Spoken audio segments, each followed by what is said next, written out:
अगर किसी चीज को पूरी शिद्दत से आप चाहते हैं ना, तो पूरी कायनात आपको उससे मिलवाने पर मजबूर हो जाती है। अब इस बात के दो पहलू हैं। पहला तो ये कि अगर आप चाहते हैं कि आपको कुछ मिले, तो आपको उसके लिए मेहनत करना होगा, हार्ड वर्क करना होगा, और उस हार्ड वर्क और सेल्फ डिसिप्लिन की एक जीती जागती मूरत आज हमारे साथ हैं, और उनसे हम कुछ क्षण में बात करेंगे, कुछ सेकंड्स में बात करेंगे। लेकिन दूसरा पहलू ये है कि हम ऑलरेडी 2 सीज़न कर चुके हैं इस एक्सपर्ट्स कॉर्नर के, आप कह लीजिए, जहाँ पे हम इंडस्ट्री एक्सपर्ट्स को बुला के लाते हैं। लेकिन इस बार हमने अपनी टीम से बात की कि भाई इस बार कुछ अलग करते हैं, कुछ नया करते हैं। तो हमने सोचा कि क्यों ना, मतलब एक जो टैबू बना हुआ है इंडिया में विमेन को स्पोर्ट्स में लेके, उसको थोड़ा डिस्कस किया जाए। इसीलिए आपके लिए हम लेके आए हैं ये एक नया एक पॉडकास्ट, एक सीरीज, जिसमें हम सारी फीमेल क्रिकेटर्स को या फिर female women in the sports industry, उनको इंट्रोड्यूस करें और उनके मुंह से उनकी कहानी सुने, उनकी कहानी उनकी जुबानी। तो क्या होगा कि इससे सिर्फ ना महिलाओं को बट ऑल्सो यूथ को एक ओवरऑल इंस्पिरेशन मिलेगी, और उनको अपनी स्टोरी बताने के बाद जो है लगेगा कि हाँ, हम भी अचीव कर सकते हैं। If they can do from humble beginnings, हम भी अचीव कर सकते हैं। तो विदाउट फर्दर अडू, मैं आपका दोस्त और होस्ट रौनक केडिया इंट्रोड्यूस करना चाहूंगा एक ऐसी ही सेल्फ डिसिप्लिन और हार्ड वर्क की एकदम क्या कहते हैं, जिन्होंने कुछ अचीव किया अपने लाइफ में। क्रिकेट को बस चाहा नहीं, उसके लिए हार्ड वर्क किया, और फाइनली इंडियन टीम के लिए भी खेली। Ex India cricketer Preeti Dimri ma'am. Hello ma'am, how are you? Good, very good. Thanks for inviting me. Sure ma'am. चलिए शुरू से शुरुआत करते हैं about your journey into cricket. मतलब जब हमने रिसर्च किया तो हमने पाया कि आप 5 साल की उम्र से, at the very nascent stage, जहाँ पे we do not think about कि हम लाइफ में क्या करने वाले, क्या नहीं करने वाले, एट दैट स्टेज आपने क्रिकेट को चुना।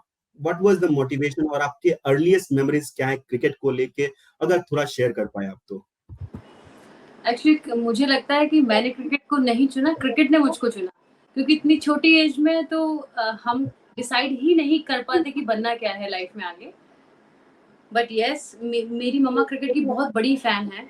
और उस समय जब विमेन क्रिकेट बहुत कम था, तो मम्मी रात को उठ उठ के, जो मेन क्रिकेटर थे कपिल देव, इन लोगों के जब मैच होते थे तो वो रात को उठ के देखती थी, मतलब 1 बजे या 2 बजे। So she was big fan of cricket. और उनको ऐसा लगा कि मेरे 4 बच्चों में से कोई एक बच्चा तो स्पोर्ट्स में होना चाहिए। फिर उन्होंने हम सब में ट्रायल किया कि किसको किसको भेजा जाए, किसको भेजा जाए।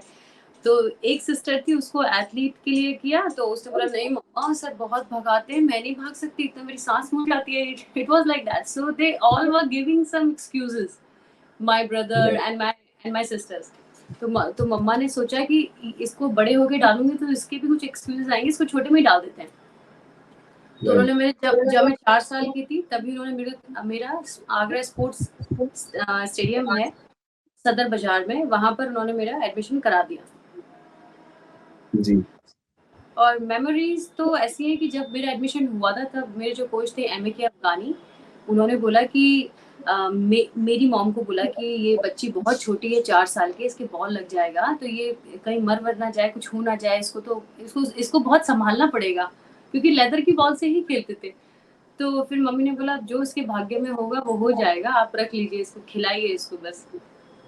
ऐसे मतलब मेरे लाइफ का स्टार्टिंग हुआ मॉम के through, I would say. Absolutely, अगर मतलब पेरेंट्स का सपोर्ट मिल जाए स्टार्टिंग में आपको, और वो पुश करें आपको स्पोर्ट्स की तरफ, वो बहुत रेयर कॉम्बिनेशन होता है। मतलब अभी के इंडियन फॉर्मेट में और इंडियन सब कॉन्टिनेंट में, कि देखने को कम मिलता है कि पेरेंट्स अर्ली स्टेजेस पे सपोर्ट कर रहे हैं अपने किड्स को, अपने बच्चों को, कि आप स्पोर्ट्स में जाएं। नहीं तो हमारे पेरेंट्स बोलते हैं पढ़ोगे लिखोगे, मतलब खेलोगे कूदोगे बनोगे खराब, और पढ़ोगे लिखोगे बनोगे नवाब।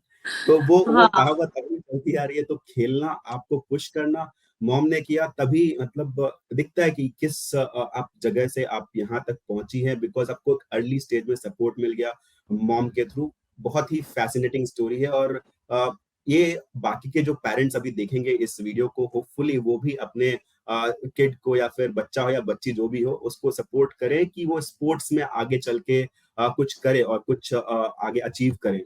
बट आपने जो अपनी स्टार्ट बताई वो स्टार्ट एक अर्ली स्टेज पे ठीक है, लेकिन उसके बाद प्रोसेस क्या था? जैसे कि जब हमने रिसर्च किया तो पाया कि आपने यूपी के लिए स्टेट टीम के लिए डेब्यू किया 12 साल की उम्र में। तो वो 5 साल से 12 साल का जर्नी कैसा था? आपने कहाँ पे, मतलब जैसे आपने ट्रेनिंग बोला, आपने आगरा में ट्रेनिंग ली, वहां से ट्रेनिंग का पूरा प्रोसेस क्या था आपका? ट्रेनिंग का प्रोसेस तो ऐसा रहा कि पहले तो हेमलता काला हमारे यहाँ से हैं, मतलब हम सब आगरा से हैं। आई वुड से हेमलता काला, मैं और पूनम यादव, दीप्ति शर्मा, अभी एक बच्ची और है ये राशि करके इंडिया टीम में आई है अभी, एक लड़की और। तो जब मम्मी ने क्रिकेट खेलने को भेजा उस समय तो बॉयज ही थे, विमेंस तो उस समय कुछ आते ही नहीं थे, क्योंकि सेफ्टी के कुछ पर्पस होते हैं। कुछ होता है कि ये आदमियों का गेम है, लड़कियां नहीं खेल सकती, कहीं लग जाएगी, चेहरा बदसूरत हो जाएगा, तो ऐसे लोगों पहले ऐसा सोचते थे। तो मेरी भी कहीं ऐसी सोच थी। तो हेमलता काला ने मुझे बहुत बहुत सपोर्ट करा। I mean she was a my true mentor, I would say. कि उन्होंने बोला कि भी छोटी है और उसके हाथों में अभी स्पिनर, मतलब स्पिन तो करना मुश्किल है, तो पहले उन्होंने कहा कि इसके शोल्डर में स्ट्रेंथ आना चाहिए। तो पहले उन्होंने मुझे मीडियम पेसर ऐसे करो आप पहले। मैंने कहा ठीक है। तो फिर पहले 3-4 साल तो मीडियम पेस डाली, उसके बाद में फिर उनको लगा कि अभी स्ट्रेंथ आ गई है, मतलब कि फिंगर्स में स्टेमिना भी डेवलप हो जाता है और शोल्डर भी स्ट्रांग हो जाते हैं। तो फिर उन्होंने मुझे बोला कि अब आप लेफ्ट आर्म स्पिन को ट्राई करो, बिकॉज इंडिया में लेफ्ट आर्म स्पिनर्स की बहुत कमी थी उस समय। जी जी नीतू जी। डेविड, डायना एडिल जी थे, फिर उसके बाद में संगीता डबीर थी, फिर दीपा मराठे, फिर उसके बाद में डेविड दीदी, नीतू जी। डेविड। तो उसके बाद में कोई लेफ्ट आर्म स्पिनर था ही नहीं। तो कहते हैं ना कि आपके बड़े हमेशा दूर की सोचते हैं, जहां तक हम सोच भी नहीं सकते। तब उन्होंने मुझे वो बोला कि आपको भी एक लेफ्ट आर्म स्पिनर निकलना चाहिए। हम्म। तो ऐसे उन्होंने मुझे हेल्प करी। और बाकी जो बॉयज थे हमारे आगरा के, वो बहुत ही सपोर्टिव थे, बहुत अच्छा एनवायरनमेंट था। I never felt unsafe. मतलब अगर शाम को 6:30 भी बज जाते थे तो कभी ऐसा नहीं लगा। हाँ, एज अ मदर तो मम्मी को बहुत फिक्र होती थी कि अंधेरा हो गया, मेरी बच्ची नहीं आई, तो पूछती थी बेटा कब आओगे, बेटा डॉली को आते हुए देखा, क्योंकि वहां से लोग निकलते थे स्टेडियम के, बेटा डॉली निकल गई, ये तो बहुत फिक्र होती थी उनको। तो फिर हेमा दीदी ने उनको बोला कि आंटी अगर क्रिकेट खिलाना है तो डरो मत ऐसे, जब बच्चे को छोड़ दिया है तो फिर छोड़ दो, और बाकी स्टेडियम में अच्छा एनवायरनमेंट है। तो बहुत मतलब ऐसा कभी मुझे हार्ड नहीं लगा कि क्रिकेट इतना हार्ड है खेलने में, या इतनी ज्यादा उसमें स्ट्रेंथ ऐसे लगती है। मतलब बहुत इजीली मुझको लगा कि सब कुछ हो गया। और जो 12 साल में मैं टीम में आई थी, नेशनल टीम में आई थी, उसमें क्या हुआ कि पहले बीसीसीआई से हम लोग मर्ज नहीं हुए थे। पहले विमेंस क्रिकेट राइट। एसोसिएशन थी 2005 तक। तो उत्तर प्रदेश में मैचेस हो रहे थे सीनियर्स के, और मोहम्मद नवाब करके एक सर थे जो कि सेक्रेटरी थे यूपी के उस समय। तो उन्होंने बोला कि हेमा भाई हमारे यहाँ पे बॉलर की बड़ी शॉर्टेज है, तो तुम्हारे यहाँ पे कुछ है क्या, कोई बच्चे वगैरह? तो उन्होंने कहा सर है, पर छोटी है एक लड़की। तो उन्होंने बोला कितनी छोटी है? तो उन्होंने बोला सर 11-12 साल की है। तो उन्होंने बोला नहीं यार, ये तो 25 साल के बच्चों के बीच में कहाँ पे खेल पाएगी। तो हेमंत जी बोले सर देख लो, ट्रायल में बुला लो उसको, अगर अगर जमेगा तो ठीक है, वरना तो कोई कोई प्रॉब्लम नहीं है। तो जब मैंने बॉल डाली वहां पर, तो बोला मुझे, मैंने 10-12 बॉल ही डाली होंगी ट्रायल में, और उन्होंने बोला इसको सिलेक्ट कर लो। तो मैंने ऐसे देखा, मैंने कहा मुझे सिलेक्ट, मैं तो बहुत छोटी हूँ। तो बोलते नहीं नहीं आप तो बोल रहे कि उम्र की बात नहीं है, आप बॉल बहुत अच्छा डालती हो, बहुत अच्छा डालती हो। फिर हेमा दी ने मम्मी को बताया कि आंटी डॉली का सिलेक्शन हो गया, तो मम्मी भी बहुत बहुत खुश हुई, हेमा दी भी बहुत खुश हुए। हेमा दी ने बोला बस इसने पहला स्टेप इसने रख दिया है, अब इसके लिए कभी कुछ बोलने की जरूरत मतलब होगी नहीं। कभी किसी ऐसे सपोर्टिव के लिए कि बोलना पड़ता ना कि सर देख लो उसको टीम में ले लो, ये अच्छा खेलती है। क्योंकि अगर एक बार आप, अगर सामने वालों की नजर में एक बार आपका परफॉर्मेंस दिख जाता है तो फिर बोलने की कभी भी जरूरत नहीं पड़ती है। Yes, absolutely right. आपने जैसा कहा कि एक अगर सपोर्ट मिल जाए, जैसे हेमलता मैम ने आपको सपोर्ट किया थ्रू आउट आपके जर्नी में, कि आप पहले मीडियम पेस ट्राई कीजिए ताकि आर्म में स्पीड आ जाए, फिर उसके बाद स्ट्रेंथ आ जाए, उसके बाद फिर लेफ्ट आर्म ऑर्थोडॉक्स आपने ट्राई किया, कि जो बहुत रेयर क्वालिटी है, सिर्फ मतलब वुमेन्स क्रिकेट में नहीं, ओवरऑल इंडिया के क्रिकेट में एक रेयर कमोडिटी रही है ओवरऑल। अभी फिलहाल आ रहा है, लेकिन एक टाइम था जब बहुत रेयर ये एक स्किल सेट हुआ करती थी। अब उसके बाद आपने वो अपनाया, और इंडिया का डेब्यू बहुत उसके बाद जल्दी मिल गया आपको in 2000, if I am not wrong, around 2003 4, pardon 5 I guess. या 2005-6 की सीरीज था, उसमें आपको डेब्यू मिल गया था इंडिया में। या मैं actually when I was just 14 और 15, तब से मेरा इंडिया ए टीम, इंडिया कैंप में सिलेक्शन होने लग गया था एट द एज ऑफ 14। तब हम वाह। लोग, हाँ, तब फिर हम लोग का 2016 में एक यूपी ने एक ट्रिप करा श्रीलंका के लिए। ये इनवाइटेड गेम थे कुछ। तो उस समय भी बहुत प्रॉब्लम हुई क्योंकि स्पॉन्सर्स कुछ भी नहीं थे, और पहले क्रिकेट में पैसा ही कहाँ था, अपनी जेब से लगता था पैसा। तो बड़ी प्रॉब्लम हुई उस समय भी। बट ये है कि जब मतलब ऐसा है किसी की मुकद्दर में है और आप जाना चाहते हो, तो फिर वो चीज़ कहीं से भी आ जाती है आपके पास। तो वो बहुत इम्पोर्टेंट थे मैच, मतलब एक लाइमलाइट में आने के लिए। तो मैंने मेरी मम्मा को बोला कि मम्मा, मैंने कहा ये मैचेस बहुत इम्पोर्टेंट हैं। तो मम्मी बोली चले जाओ। मैंने कहा पासपोर्ट भी तो बनवाना पड़ेगा। बोलती है हाँ, पासपोर्ट बनवाना पड़ेगा। तो फिर उसके बाद बस by the grace of God सब चीजें आसान हो गई उसके बाद। और राइट, 2006 में इंडिया टीम के लिए सिलेक्शन हो गया था, डेब्यू। जी। If I am not wrong, Ireland और इंग्लैंड के अगेंस्ट आपने डेब्यू किया था रेस्पेक्टिवली, हाँ टेस्ट, जी, ओडीआई और टी20 में। हाँ तो जी, वो एक जब इंडिया का डेब्यू के कैप मिलता है, तो वो एक अलग ही फीलिंग, अलग ही मोटिवेशन आती है। और उससे पहले, जैसा कि आपने कहा, काफी रुकावटें आई थी, बैरियर्स। फॉर एग्जांपल, सबसे बड़ा प्रॉब्लम था फाइनेंशियल प्रॉब्लम, जो ना विमेंस क्रिकेट में उस समय था, अभी भी बहुत रेस्ट्रिक्टेड है विमेंस क्रिकेट का फाइनेंशियल, अगर स्टेबिलिटी देखें तो। मतलब अभी मिलता है, बट कंपेयर टू अगर मेंस क्रिकेट देखें तो बहुत ही मिनो फ्रैक्शन है। तो उस समय का हम इमेजिन कर सकते हो, ऑलमोस्ट 10-15 साल पहले, कि ऑलमोस्ट कुछ भी नहीं था उस समय विमेंस क्रिकेट के पास जो स्पॉन्सर कर पाए टूर्स को। तो वो एक फेज होता है जब, जहाँ पे इतना स्ट्रगल करने के बाद आप पहुंचते हो और डेब्यू कैप मिलता है, आपको पता है आपने पीछे कितनी मेहनत करी है। वो फीलिंग क्या थी जब डेब्यू कैप मिला, और if I am not wrong, 10 दिन के अंदर तीनों फॉर्मेट में आपको डेब्यू मिल गया। Yes yes yes yes. Feeling तो तो वो फीलिंग तो ऐसा था कि मैं हेमा दी से बहुत मतलब एक बोलते ना कि राह दिखाने वाले बहुत है, मतलब एक गार्जियन की तरह ही रही है। तो मुझे ऐसा लगता था कि मैं जहाँ भी जाऊँ हेमा दी के साथ में जाऊँ। तो आई वाज सो हैप्पी कि मैं हेमा दी के साथ में हूँ। तो उस ट्रिप स्पेशली। और डेब्यू कैप मुझे अंजुम चोपड़ा दी ने दिया था उस समय। तो शिव, हाँ, तो फिर मिला कैप तो हाँ खुशी हुई, बट मम्मी को बहुत खुशी हुई क्योंकि ये मम्मी का सपना था जो जो मैंने पूरा किया। मतलब उन्होंने मेरे थ्रू पूरा कराया, आई वुड से। तो मम्मी बहुत खुश थी उस समय। मुझको तो इतना मतलब धुंधला सा याद है कि I was happy, very happy. And but उस समय टेंशन था कि अब आप इतने बड़े प्लेयर्स के बीच में खेल रहे हो, तो परफॉर्मेंस का सबसे बड़ा टेंशन होता है आपका। राइट। अगर, हाँ, क्योंकि उस समय लेफ्ट आर्म स्पिनर भी थे, और मतलब आप इतने बड़े, सब मुझसे एज में भी काफ़ी बड़े थे, और एक्सपीरियंस भी बहुत अच्छा था। और पहली बार मैंने मतलब इंग्लैंड के साथ मतलब लेवल ए और बी टीम से खेला था मैच। पर जब आप डेब्यू करते हो वो फीलिंग अलग रहती है, थोड़ा सा एक हेजिटेशन होती है, बटरफ्लाइज होते हैं पेट में। क्या होगा। मैंने कहा कैप तो दे दी, अब तो बॉल भी डालना पड़ेगा। या एब्सोल्युटली। पर अच्छा वो एक लगा अलग, बहुत। जी, जी। मतलब वो एक अलग ही माहौल रहता है, अलग ही फीलिंग रहती है। मतलब आप पहली बार कुछ भी करें, मतलब not just debut for India, but कुछ भी करें तो एक बटरफ्लाई रहता है स्टमक में। जैसे कि आज मैं आपसे बात कर रहा हूँ तो थोड़ा-सा नर्वसनेस हो रहा है कि मतलब पहली बार एक एक फीमेल साइड ऑफ स्पोर्ट्स को हम दिखा रहे हैं। अभी तक दिखाया, काफ़ी सारे सेगमेंट्स हमने दिखाए हैं, चाहे वो कमेंट्री का लेके हो, कमेंटेटर्स हमारे फील्ड पे इस पॉडकास्ट पे आए हैं, अंपायर्स आए हैं, हम्म, ब्रॉडकास्टर्स आए हैं, बट फीमेल का एक पर्सपेक्टिव अभी तक मिसिंग था, जो आपके थ्रू हम अचीव कर रहे हैं। होपफुली ये पॉडकास्ट बहुत लोगों तक जाएगा। बट वो एक हमने इंडिया की डेब्यू की बात कर ली, लेकिन वो यूपी से लेके इंडिया डेब्यू तक, उस फेज में डोमेस्टिक क्रिकेट आपने खेला काफी।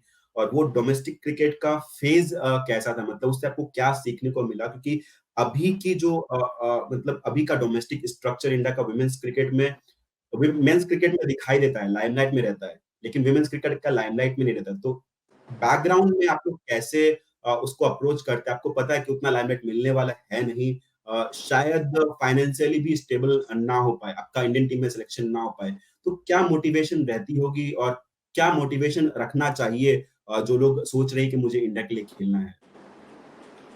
मैं अगर पहले से अभी के क्रिकेट को कंपेयर करती हूँ तो पहले लोग कम थे बट क्रिकेट का स्टैंडर्ड बहुत हाई था, जी। है ना? कंपटीशन पहले कम लोगों में ज्यादा कंपटीशन था, अभी जी।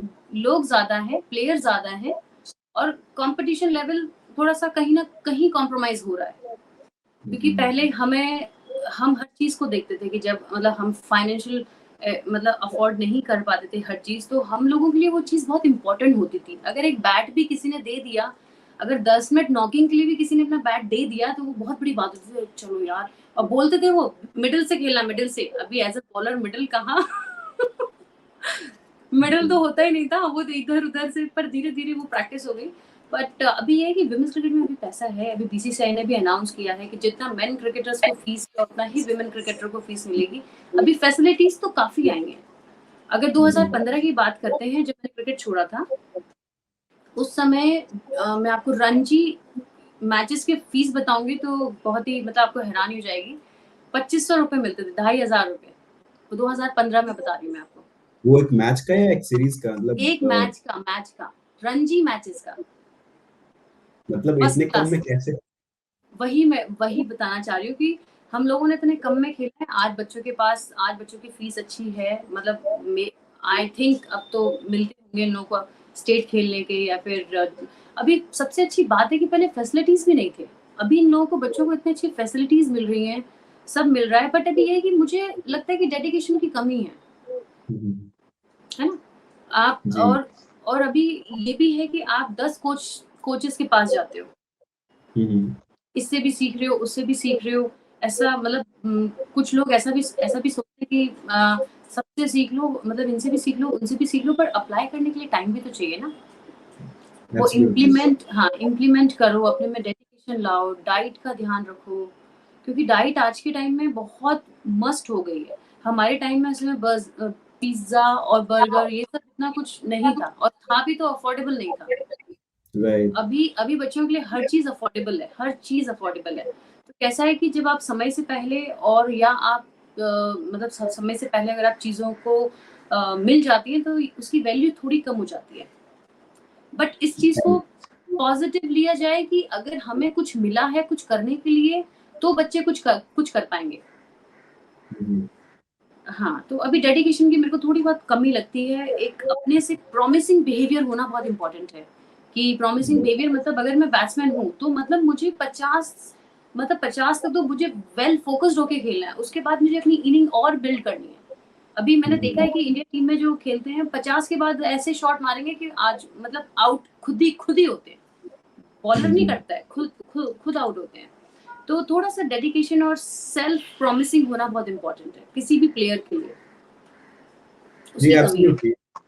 मतलब एक किसी ने कहा था कि अगर चाहे लाइफ में हो चाहे खाने में हो, आप अगर स्लो कुक करेंगे, स्लोली खाएंगे, आराम से खाएंगे तो अच्छा पचेगा और जिंदगी भी अच्छी चलती रहेगी। वो हम्म। अब फास्ट फास्ट प्रोसेस्ड फूड खाने की आदत लग गई है, फास्ट सब कुछ रिजल्ट चाहिए आपको, ग्राइंड नहीं करना है वो डोमेस्टिक क्रिकेट में, और डायरेक्टली हम्म। चाहिए कि आपको एक कॉन्ट्रैक्ट चाहिए इंडिया के थ्रू, या फिर डब्ल्यूपीएल में कॉन्ट्रैक्ट चाहिए। अब तो नया डब्ल्यूपीएल भी आ गया है।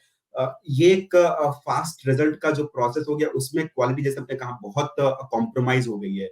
अब लोग फोकस करते हैं कि इस फॉर्मेट में ज्यादा खेले, और उससे एक अच्छा सवाल मेरे दिमाग में आ रहा है। Test format Indian women's cricket में बहुत कम लोगों ने खेला, ऑलमोस्ट शायद अभी अगर मैं लास्ट टेस्ट काउंट करूं तो 39 ओवरऑल टेस्ट अभी तक हुए हैं इंडियन वुमेन्स हम्म। क्रिकेट। हम्म। उसमें से आप एक रही हैं जो रेयर कमोडिटी है कि टेस्ट मैच खेलना वुमेन्स क्रिकेट में। वेरी वो ट्रू, आप वेरी। वो एक फॉर्मेट में आपका क्या एक्सपीरियंस रहा? और मतलब क्योंकि आपने ऑलरेडी उसको मेंशन किया है कि आजकल कुछ फास्ट चाहिए, सब कुछ जल्दी चाहिए सबको, तो वो फॉर्मेट में ग्राइंड कैसा होता है और क्या चेंजेस करने चाहिए आजकल की लड़कियों को जो उस फॉर्मेट में खेलना चाहती है पर्टिकुलरली? टेस्ट तो 2006 में जो हुआ था, उसके बाद टेस्ट 2021 में हुआ है। राइट। इतना लंबा गैप था। बीसीसीआई ने ये इनिशिएटिव शायद इसलिए लिया होगा, जहां तक मुझे लगता है कि जैसे वुमेन थोड़ा स्लो खेलते हैं, तो अगर क्रिकेट को आपको फास्ट बनाना है तो उन्होंने इसलिए T20 ज्यादा इंट्रोड्यूस करे। बट एज अ प्लेयर, अगर मैं बैट्समैन हूँ या मैं बॉलर हूँ, तो मेरा T20 का बॉलिंग का पैटर्न अलग रहेगा और वनडे का बॉलिंग का पैटर्न अलग रहेगा। जी। तो ये मुझे डिसाइड करना है कि मैं जिस फॉर्मेट में इस समय खेल रही हूँ, तो उस समय मुझे कैसा खेलना है। राइट। आज का हाँ, तो ये क्या होता है कि अभी यही चीज मेरे ख्याल से हमने मेन के साथ में भी देखी कि ज्यादा T20 खेलते हैं, तो टेस्ट में और वनडेज में उनको खेलना मुश्किल हो रहा है। राइट। ऑस्ट्रेलिया के साथ जब इन लोगों के मैचेस थे मेन क्रिकेट के, तो मैंने ये जी। देखा, बिकॉज मैं वानखेड़े गई थी मैच देखने, तो मुझे लगा कि मतलब स्ट्रगल कर रहे हैं, क्योंकि आप इतना T20 और IPL इतने फॉर्मेट, इतने फास्ट फॉर्मेट के अगर मैच खेलोगे, तो आपका माइंड सेट वैसा बनना भी मुश्किल हो जाता है, क्योंकि end of the day we are human being. Right, absolutely. पर लड़कियों में भी ऐसा है कि वनडे और T20s ही हैं। अभी टेस्ट तो पता नहीं कब कब मिलेगा इन लोगों को खेलने को, I don't know that. But as a player, अभी जैसे मैंने इन लोगों के मैचेस भी देखे MCA में जाकर, तो ये लोग ऐसे शॉट्स खेलते हैं, कभी कभी प्लेयर ऐसे शॉट्स खेलते हैं वनडे गेम में कि जो अब सेट नहीं हुए होते हैं बैट्समैन, और उस शॉट को खेलते हैं जो आप सेट होने के बाद में मारते हो, एब्सोल्युटली। क्योंकि आपका जो बॉडी और माइंड है ना, वो कनेक्ट है बिल्कुल फास्ट खेलने के लिए। बट ये राइट। हमारी हमारी ही मेंटल एक्सरसाइजेस हैं, हमें कोई बताने नहीं आएगा, और ये बताने वाली चीज भी नहीं है कि आप वनडे अच्छा। खेल रहे हो। ये कोई बोलने नहीं आएगा, कोच नहीं बताएगा आपको।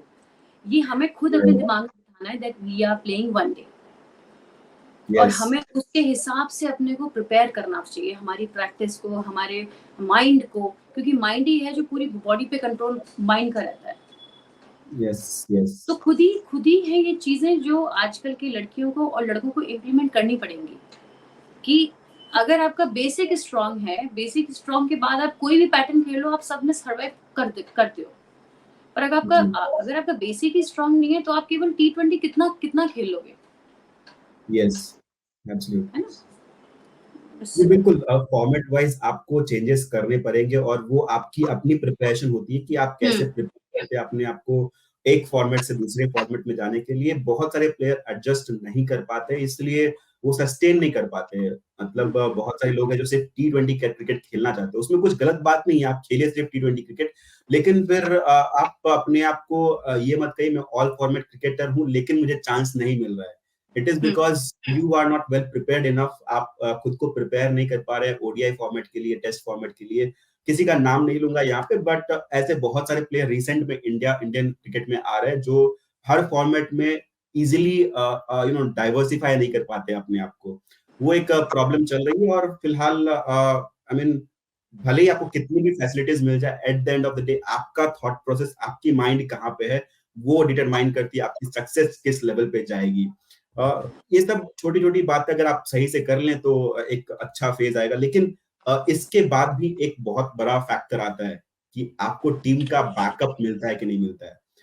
क्योंकि कभी कभी होता है कि आपका फॉर्म खराब चल रहा हो, कभी होता है कि आपका फॉर्म अच्छा चलता है, फिर भी आपको टीम में लिया नहीं जाता। जैसे कि आपके साथ एक्सपीरियंस रहा, आई मीन हमने रिसर्च किया कि 2007 से लेकर 2010 तक आपको टीम में नहीं लिया गया फॉर वट एवर रीजंस, जो कि शायद हमारे हिसाब से, क्योंकि स्टैट्स हमने आपके चेक किए काफी अच्छे थे उससे पहले, अब ड्रॉप किया गया या फिर आपको टीम में किस वजह से नहीं रखा गया। अगर उस पर आप हाईलाइट करना चाहती हैं या नहीं करना चाहती, आपकी मर्जी है। बट उस फेज में आपकी फीलिंग्स क्या थी, आपने अपने को कैसे मोटिवेटेड रखा टू मेक अ कमबैक, ये कर थोड़ा सा आप डिस्कस कर पाए, ताकि जो बच्चे ये वीडियो देखेंगे, पॉडकास्ट देखेंगे, वो समझ सके कि बुरे फेज से या फिर एक स्ट्रगलिंग फेज से कैसे निकलना है बाहर। मेरा एक्चुअली 2006 में जब पहला सिलेक्शन हुआ था, उसके बाद मैं 2008 में मैंने एशिया कप खेला था। एशिया कप खेला 2008 में, एफ्रो एशिया कप भी खेला था। तो मैं 2006 से और 2010 तक मैं टीम में अंदर बाहर हो रही थी। फिर 2010 में मतलब हम लोगों के मैचेस हुए इंग्लैंड से, उसमें 5 T20 और 3 वनडे का सीरीज था, होम सीरीज था। तो उसमें मैंने 4 मैचेस खेले थे, उसमें मैंने कुछ 9 विकेट लिए थे।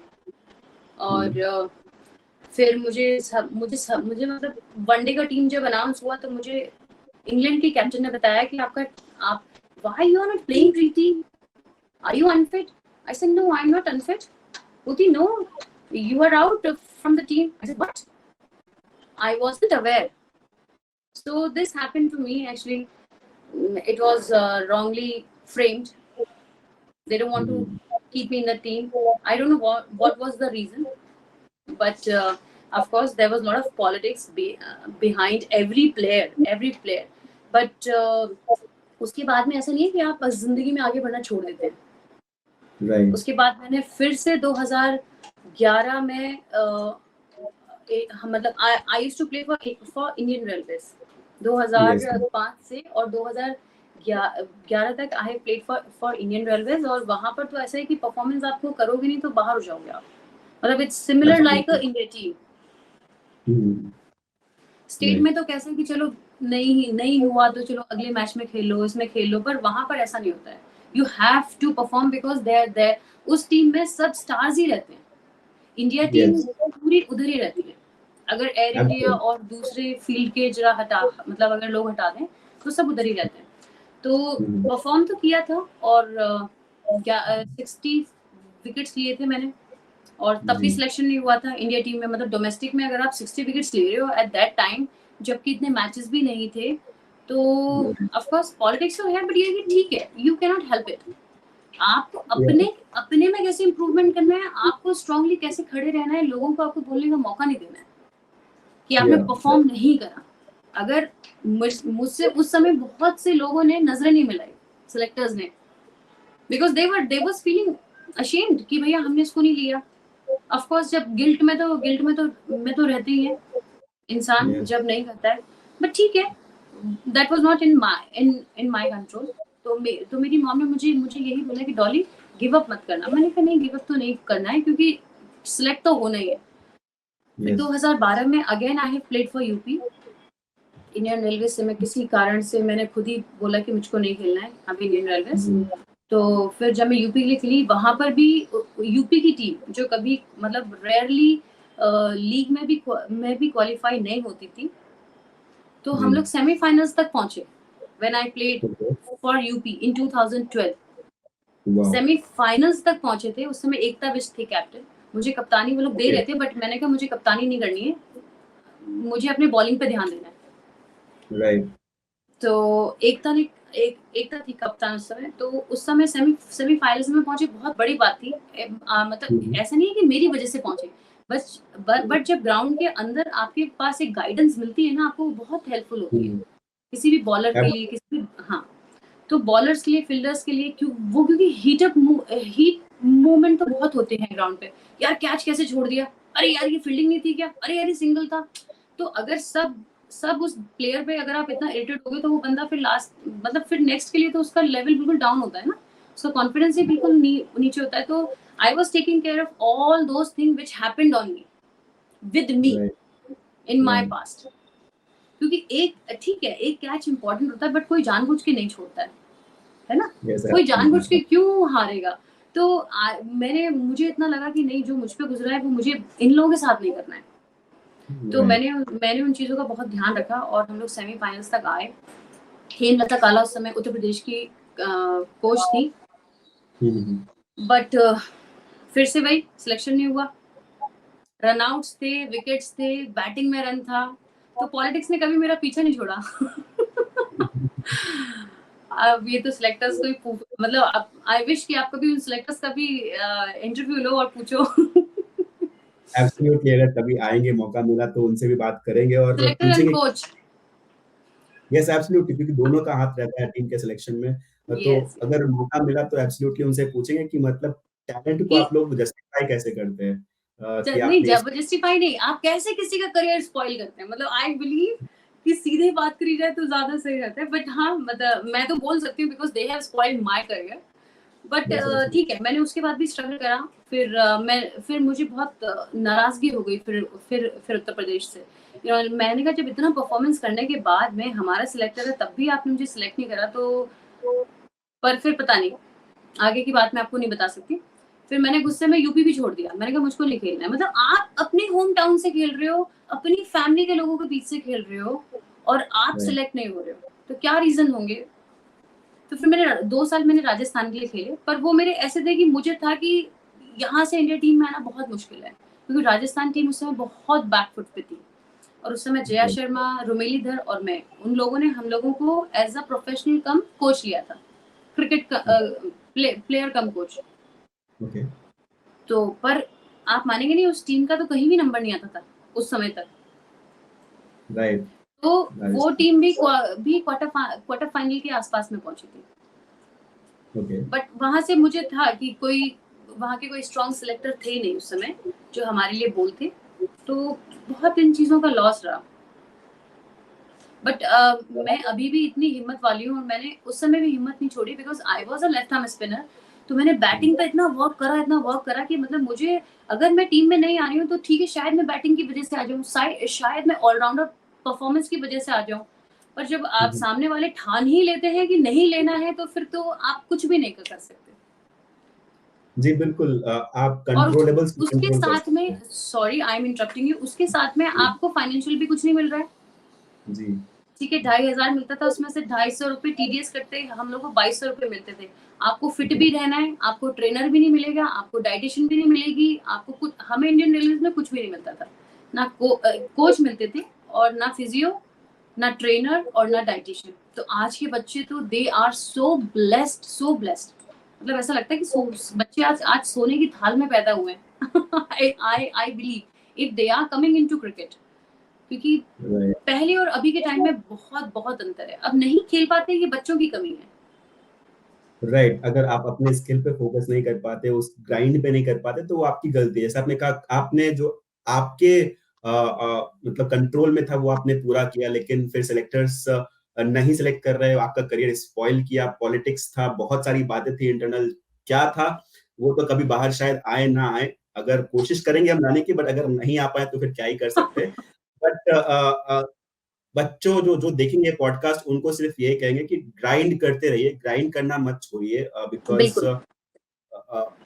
आई मीन अगर आप कोई भी कॉम्पिटिटिव एग्जाम दे, सिर्फ क्रिकेट में नहीं, चाहे आप जेई का एग्जाम दे या फिर यूपीएससी एग्जाम दे, वहां पे लाखों एस्पिरेंट्स रहते हैं, उनमें से कुछ का ही हम्म। सिलेक्शन होता हम्म। है। अब जिसका 1 मार्क्स के लिए सिलेक्शन नहीं हुआ, जिसका कुछ पॉलिटिक्स के वजह से सिलेक्शन नहीं हुआ, जिसका इंजीनियरिंग सीट इसलिए नहीं मिली क्योंकि उसका मामा उस कॉलेज में प्रिंसिपल था, तो हम्म। अब वो सब आपके कंट्रोल में नहीं है। What you can do is you work hard, you can show self discipline, और आप अपने कंट्रोल में जो है वो कीजिए। उसके बाद बाकी तो भगवान के ऊपर वाले के हाथ में, अगर वो चाहेंगे तो मेहरबानी होगी, नहीं चाहेंगे तो फिर क्या ही कर सकते हैं। बट एनीवेज, थोड़ा सा इस टॉपिक से आगे चलते हैं, हम आगे बढ़ते हैं हाँ इस जी। टॉपिक कि ये जो सिलेक्शन प्रोसेस थी आपकी, वो अब उस पे हम लुक आउट करें, और आगे चल के अगर आपको यू नो किसी एक करियर में बिल्ड करना है, फॉर एग्जांपल, हर कोई क्रिकेटर नहीं बन सकते। हम्म। स्पोर्ट्स में बहुत सारे और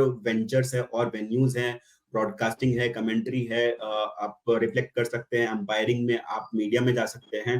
अ, वो सारे फील्ड में अगर किसी एक महिला को या फिर किसी एक लड़की को आना है, आगे बढ़ना है, तो उसका ग्रिट, उसका डिटर्मिनेशन कैसा होना चाहिए? क्योंकि खिलाड़ी का अलग है, उनका फिजिकल, आपने जैसे कहा कि 250 रुपए मिलते हैं, सॉरी 2,500 मिलते हैं, उसमें से भी 250 टीडीएस कट जाते हैं, पता नहीं क्यों कटते हैं, बहुत अलग बात है। कट जाते हैं, अब उसका कुछ कर नहीं सकते। 22 रुपए के आसपास मिलते हैं, उसके बाद भी आपने ग्राइंड करके खेला और इतने लंबे समय तक खेलते रही विदाउट गिविंग अप, अभी भी गिव अप नहीं कर रही है।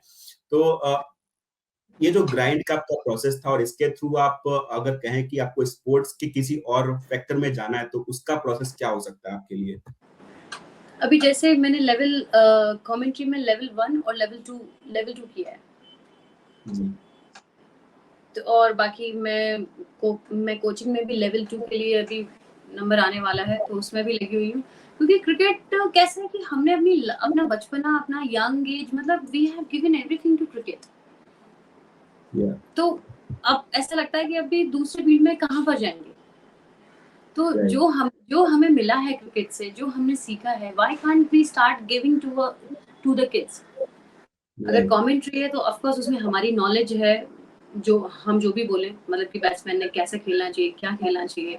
अगर कोचिंग में आते हैं तो कोचिंग में ऑफ कोर्स मैं लेफ्ट आर्म स्पिनर हूँ, तो I would love to teach left arm spin.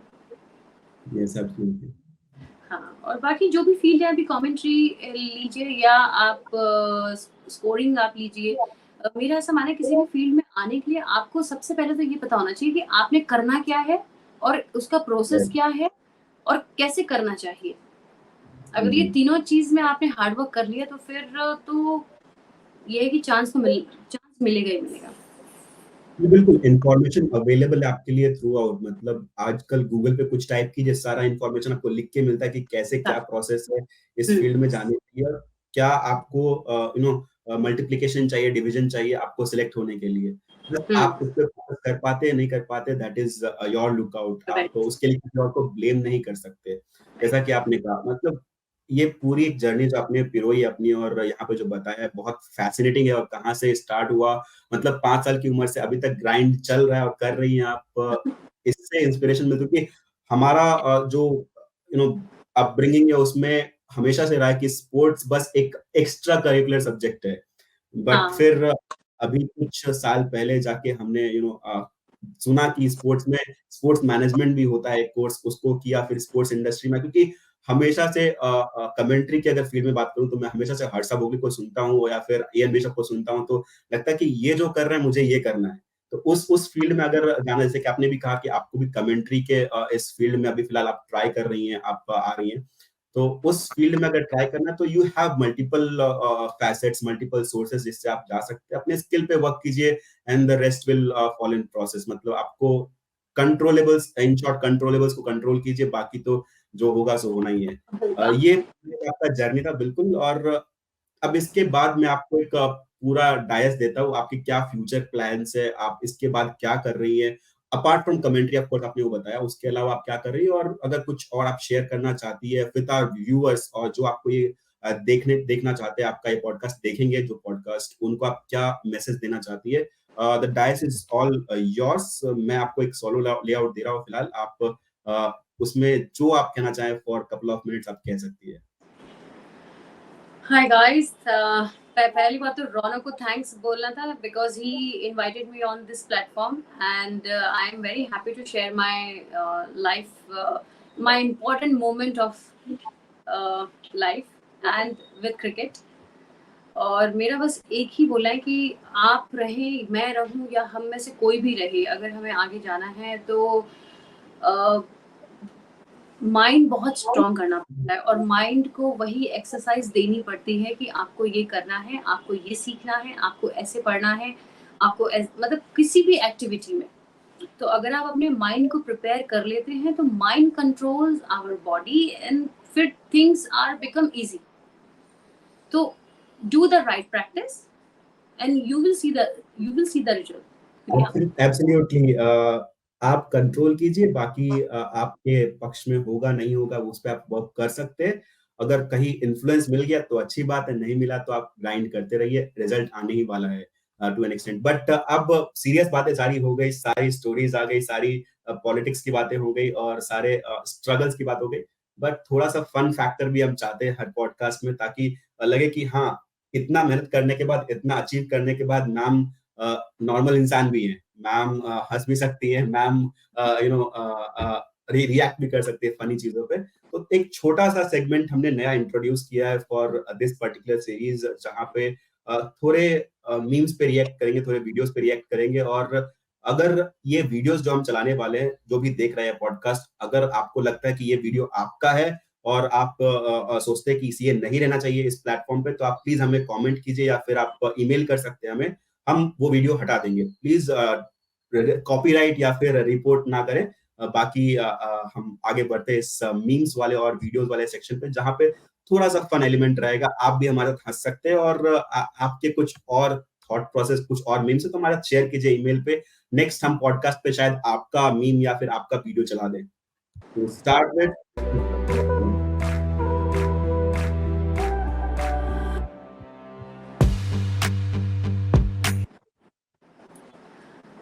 Can I से मैम समथिंग? Yes please.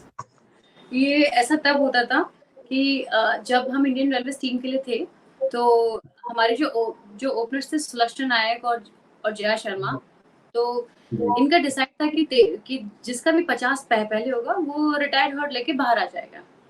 तो जैसे ही तो जो नेक्स्ट बैट मतलब बैट्समैन होता था, तो जैसे किसी का 50 हुआ तो वो ऐसे बोलते थे, ये बाहर आएगा कि नहीं आएगा अभी। तो ये ऐसा रिएक्शन था। बहुत मतलब ये सब मतलब जो चीजें पता नहीं चलती है टीवी पे देखने के बाद कि क्या ड्रेसिंग रूम पे आज भी जब कैमरा फोकस करता है वहां पे कुछ बातें चल रही है, कुछ हंसी मजाक चलती रहती है, बट आपको कोई कॉन्टेक्स्ट नहीं होता तो लोग मीम बना देते हैं उसका कि ये मीम बन रहा है वहां पे। वो ही एक छोटा सा क्लिप था, आपने भी शेयर किया। नेक्स्ट वर्ड है इसके भी।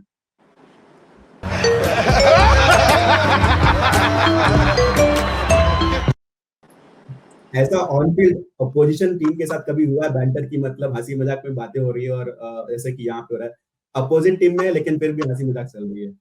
हाँ, हंसी मजाक जब मेरा डेब्यू था इंग्लैंड में, तो of course I was not a batsman, proper batsman, तो हेलमेट पहनने की यूज्ड टू नहीं थी। तो बॉलर थी faster, I forgot her name actually. तो मैंने उसको ऐसे देखा करके, पहले उसने मुझे बॉल डाला, तो जो उस समय इंग्लैंड की कैप्टन थी वो एडवर्ड्स थी, और जो अभी मुंबई इंडियंस जो WP हुआ है उसकी हेड कोच थी। तो उन्होंने बोला, जिमरी नो हेलमेट। मैंने कहा, I am not used to, I just looked at her, then the bowler came like this and पहला बॉल यहाँ से, तो मैंने उसको ऐसे देखा and she was coming like this, oh you are wearing helmet, I am going to bowl like this to you.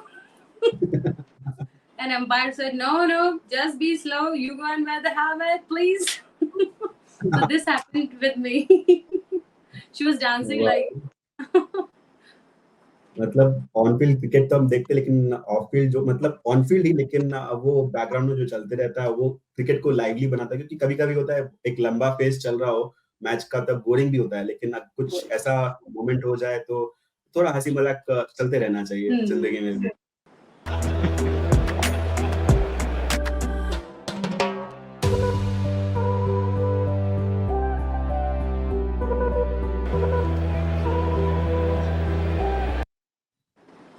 ये आपने इसमें देखा होगा जब थ्रो कर रहे हैं तब वहां पे उसका सनग्लासेस जो है टूट गया। सनग्लास ओकले उसका टूट गया है। नहीं, ऐसा तो कुछ नहीं हुआ है, बट हाँ एक बार अमिता शर्मा को मैंने शॉर्ट लेग पे लगाया था, तो उन्होंने बोला कि मैं थोड़ा पीछे लगती हूँ प्रीति, बिकॉज तुम थोड़ा फास्ट डालती हो बॉल। मैंने कहा ठीक है, तो वो थोड़ा पीछे लगी, और ये T20 की बात है, ऐसा कुछ हुआ तो उन्होंने ऐसे थ्रो मारा, वो विकेट कीपर के ऊपर से निकल गया क्योंकि बॉल गीला था। तो हम लोग ऐसा देख रहे कि यहाँ इनको तो सामने थ्रो फेंकना था विकेट के ऊपर से, तो सबका ऐसा रिएक्शन था, विकेट कीपर ऐसे हंस रही थी। तो वो जो एक भी रन नहीं था वो 2 रन हो गए। अब ऐसे मोमेंट्स मतलब यही मोमेंट्स जो है ना बाद में याद आते हैं, बाकी आपने कैसे रन मारे कैसे मारे वो शॉट्स भले याद ना, लेकिन ये सब छोटे छोटे मोमेंट्स याद रहते हैं। और वैसा ही ये मोमेंट था, ये अभी रिसेंटली हुआ है, नेक्स्ट वाला जो है रिसेंटली अभी -1 because Mark Wood is on the opposite side of the ground. Affects me.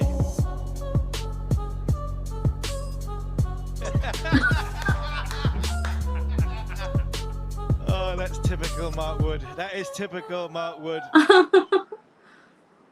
ऐसा तब होता था कि जब आपने अभी विकेट लिया है, सब मिलके गए और उसी ओवर में फिर से विकेट हो गया, तो जो शॉर्ट थर्ड वो जो फाइन लेग और थर्ड मैन के प्लेयर्स थे वो दूर से ही बोलते थे ऐसे करके कि कौन इतना विकेट तक भागकर आएगा और कौन फिर से बॉलर को ऐसे क्लैप करने वाला है। तो इट वाज लाइक दिस। तब हम लोग ऐसे दूर से कहते थे, तो मिताली थी बोलते थे, आ जाओ इतनी लेजी मत रहो। Moving on to the next clip.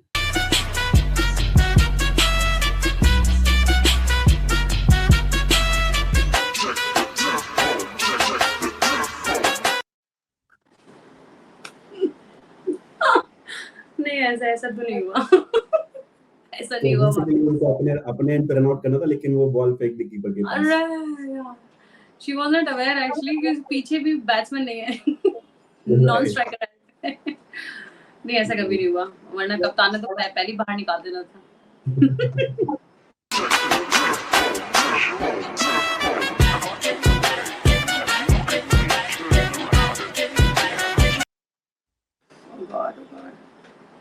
जैसा कि आपने ऑलरेडी मेंशन किया था, कभी-कभी फील्डर्स का ध्यान नहीं रहता तो वो कैच छूट जाता है या फिर वो इनका भाई साहब का ध्यान ही नहीं था, सीधा चेस्ट पे आके बॉल लगी।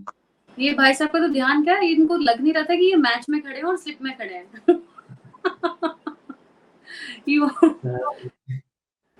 तो ये होते रहता है क्रिकेट में और स्पेशली अब क्या ही बोलूं टीम का नाम। ऐसा कभी प्रैक्टिस गेम्स में होता था, कभी-कभी मतलब जब आपस में खेल रहे हैं तो कुछ हो गया, मतलब अगर मैं बॉल डाल रही हूँ और 2 सीनियर्स अगर स्लिप और उसमें लगे हैं, फर्स्ट स्लिप या गली में लगे हैं, तो ऐसे कुछ बातें करते-करते एक बार बॉल निकल गया नीचे से, तो मिताली दी बोलते हैं very good catch, very good catch. Hema दी बोलते हैं यार इतने बढ़िया कैच पकड़ोगे तो हम तो मैच हमें कोई हम हार ही नहीं सकता, हम पाएंगे कभी भी। ओ गॉड गॉड। तो ऐसे कैचेस तो होता है कभी-कभी, बट ये इंटरनेशनल में हुआ है, I was so surprised. Yeah.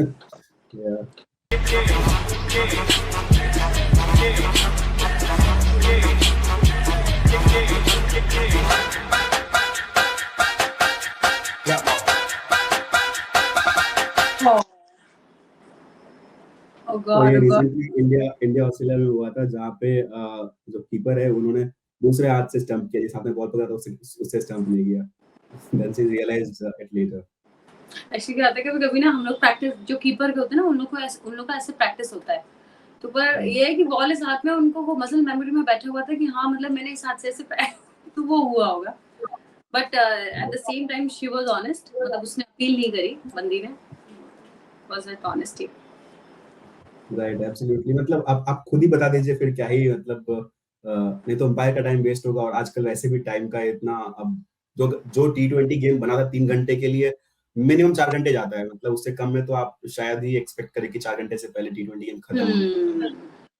तो ये टाइम वेस्ट अगर आप नहीं करें तो बेहतर है, बट एनीवेज ये पूरा फन सेगमेंट था and this was the whole podcast guys, और जहां पे हमने बहुत सारी बातें की और थोड़ा सा फनी सेगमेंट भी था जो आपको शायद पसंद आए, और पसंद आए तो प्लीज कमेंट्स में जरूर बताएं कि आपको ऐसे सेगमेंट और चाहिए, हम नए सेगमेंट्स इंट्रोड्यूस करें या नहीं करें। और आपके कुछ सजेशन है तो वो भी दीजिए, मतलब आपको पॉडकास्ट अच्छा लगा नहीं लगा, अगर कुछ नहीं अच्छा लगा तो वो भी बताइए। We welcome critics as well, हम यहाँ पॉलिटिक्स नहीं खेलेंगे, हम क्रिटिक्स को वेलकम करेंगे और उस पे बिल्कुल वर्क करेंगे। और इसी के साथ thank you so much ma'am for joining us in the podcast, we from the whole Third Man Cricket Show family.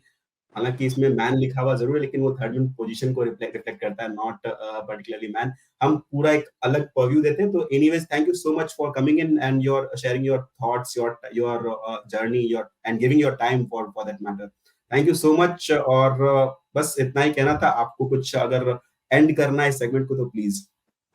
I really enjoyed this segment, and thanks once again. I mean, you have invited me here, and I got the time to talk with you and whoever are listening on this stage. And best all the best for your channel and for your future. And I would like to come again.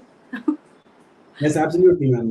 For sure. जब हम ये offline में start करेंगे, मतलब not this year, maybe next year, तो it is my word, first guest आपके पास time हो नहीं हो, बट फर्स्ट इनवाइट आपको जाएगा। मैं आऊंगी, मैं टाइम निकाल के आ जाऊंगी। For sure. Thank you so much. Thank you so much.